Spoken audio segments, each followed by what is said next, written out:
حبیب اللہ جی پیارے محترم اسلامی بھائیوں، الحمدللہ جو بھی عبادت کی جاتی ہے تو اس سے پہلے بعض ایسی عبادات ہیں جن سے پہلے وضو کرنا ضروری ہوتا ہے،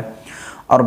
بعض ایسی عبادات ہیں جن سے پہلے وضو ضروری نہیں لیکن مستحب ہوتا ہے، یعنی بغیر وضو کے بغیر ہاتھ لگائے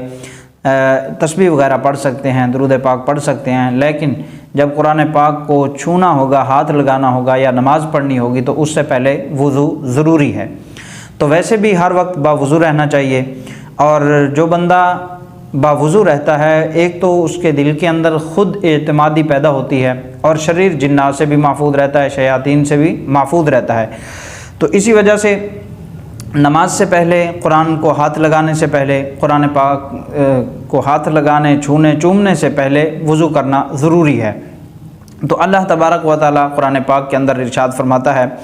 فرمایا یا ایھا الذین آمنوا اذا قمتم الی الصلاۃ فاغسلوا وجوہکم وایدیکم الی المرافق وامسحوا برؤوسکم وارجلکم الی الکعبین۔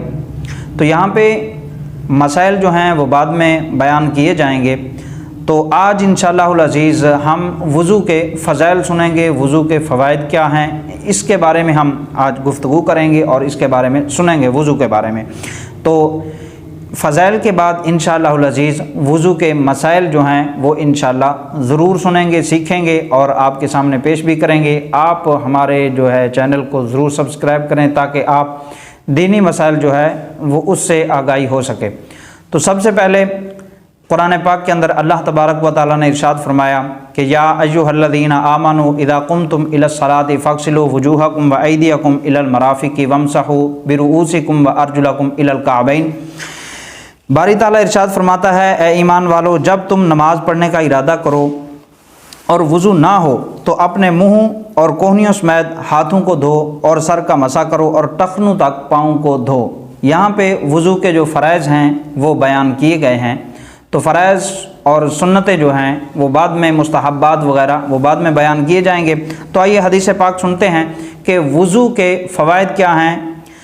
نبی پاک صلی اللہ علیہ وسلم نے ارشاد فرمایا کہ قیامت کے دن میری امت اس حال میں بلائی جائے گی کہ منہ اور ہاتھ پاؤں آثار وضو سے چمکتے ہوں گے، وضو کے آثار سے چمکتے ہوں گے، تو جس سے ہو سکے وہ چمک زیادہ کرے۔ مطلب یہ ہے کہ جب وضو کیا جاتا ہے تو جس جسم کے حصے پہ وضو کا پانی بہتا ہے، جو حصے وضو میں آتے ہیں، تو بروز قیامت وہ چمکدار اور روشن ہوں گے، اور لوگ جو ہے وہ پہچانے جائیں گے کہ یہ لوگ وضو کرتے تھے اور نمازی سے۔ تو نبی پاک صلی اللہ علیہ وسلم نے اسی وجہ سے فرمایا کہ اپنی چمک زیادہ کرو، یعنی وضو کی کثرت کرو۔ تو اسی طرح نبی پاک صلی اللہ علیہ وسلم نے صحابہ کرام علیہم الرضوان سے ارشاد فرمایا، کیا میں تمہیں ایسی چیز نہ بتاؤں جس کے سبب اللہ تبارک و تعالی خطائیں معاف فرما دے اور درجات بلند کر دے؟ عرض کی یا رسول اللہ صلی اللہ علیہ وسلم فرمائیے۔ تو آپ نے فرمایا، جس وقت وضو ناگوار ہوتا ہے اس وقت وضو کامل کرنا اور مسجدوں کی طرف قدموں کی کثرت کرنا، اور ایک نماز کے بعد دوسری نماز کا انتظار کرنا، اس کا ثواب ایسا ہے جیسا کفار کی سرحد پر حمایت بلاد اسلام کے لیے گھوڑا باندھنا۔ تو اتنا اجر و ثواب اللہ تبارک و تعالیٰ عطا فرماتا ہے۔ کب؟ جب جیسے سردیاں ہوتی ہیں تو سردیوں میں عموماً پانی ٹھنڈا ہوتا ہے تو وضو ناگوار ہوتا ہے، تو ایسے وقت میں وضو کرنا یہ کار ثواب ہے، اور مسجدوں کی طرف چل کر جانا نماز کے لیے یہ بھی کار ثواب ہے۔ اور ایک نماز پڑھ لی، اب دوسری نماز کا انتظار چاہے مسجد میں بیٹھ کے کرنا یا مسجد سے باہر چلے جائیں، اور دل نماز کی طرف ہی ہو کہ ظہر پڑھ لی، اب عصر کا ٹائم ہونے والا ہے، عصر پڑھ لی، مغرب کا ٹائم ہونے والا ہے، تو دل جو ہے وہ نماز کی طرف ہی مشغول رہے، مصروف رہے۔ تو یہ کیسا ہے کہ کفار کی سرحد پر حمایت بلاد اسلام کے لیے گھوڑا باندھنا۔ اب وطن کا نہیں کہ ایک وطن کی حمایت کے لیے، اس کی سربلندی کے لیے، اس کے دفاع کے لیے جو ہے سرحد پہ گھوڑا باندھنا، یعنی مورچہ لگانا، وہاں پہ بیٹھنا، جہاد کرنا نہیں، بلکہ روئے زمین پر جہاں بھی اسلام ہے تو اس کی حفاظت کرنا، جتنا اس کا ثواب ہے۔ تو یہ جو میں نے چیزیں بیان کی ہیں، حدیث مبارکہ جو بیان کی ہے، اس سے بھی ان چیزوں کا ثواب ملتا ہے۔ تو آئیے نبی پاک صلی اللہ علیہ وسلم ارشاد فرماتے ہیں کہ مسلمان بندہ جب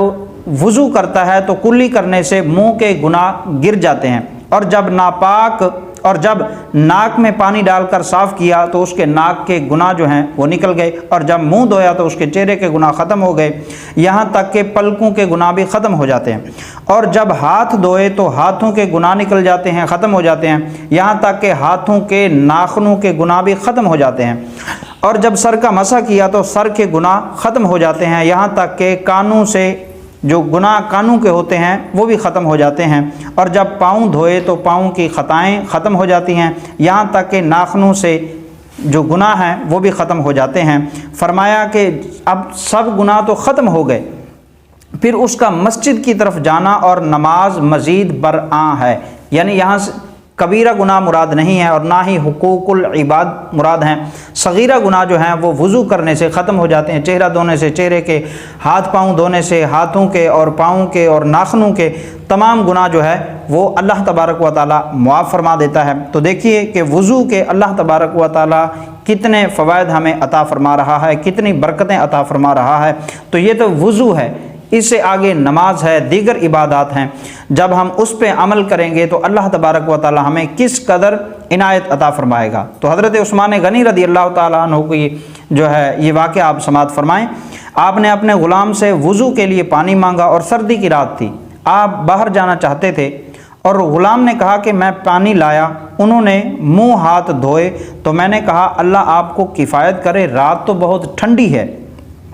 تو اس پر فرمایا کہ میں نے رسول کریم صلی اللہ علیہ وسلم سے سنا ہے، یعنی حضرت عثمان غنی نے فرمایا کہ میں نے حضور علیہ الصلوۃ والسلام سے سنا ہے، جو بندہ وضو کامل کرتا ہے اللہ تبارک و تعالیٰ اس کے اگلے پچھلے گناہوں کو معاف فرما دیتا ہے۔ تو ہمیشہ باوضو رہنے کی عادت بنائیں، اور جب بھی کسی سفر کا ارادہ ہو، جائز سفر کا ارادہ ہو تو وضو کر لینا چاہیے، اور ہو سکے تو 2 رکعت نماز بھی پڑھ لینی چاہیے۔ اس سے اللہ تبارک و تعالی ہمیں دین اور دنیا کی